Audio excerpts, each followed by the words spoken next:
Fire সার্ভিসের phone দেওয়া হয়েছে, 1 ঘন্টা পরে ফায়ার সার্ভিস আসছে।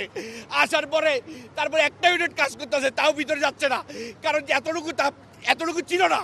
যখন আমরা চেষ্টা করছি, যথেষ্ট চেষ্টা করছি এই জায়গা দিয়ে আমরা নিবানোর জন্য, যে যা পারছে পানি দিয়ে আমরা মানে এগুলো নিবানোর জন্য অনেক প্রাণ চেষ্টা করছি।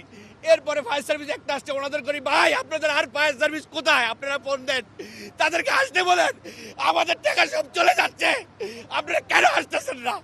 ওনারা বলতেছে আসতেছে আসতেছে, আমাদেরকে সান্ত্বনা দিচ্ছে, আর আমরা ছোটাছুটি করতেছি। আর কিছু লোক ভিতরে যায় মালামাল নেওয়ার চেষ্টা করতেছে, কিন্তু আমরা ওনাদের বাইরে সরাই দিচ্ছি।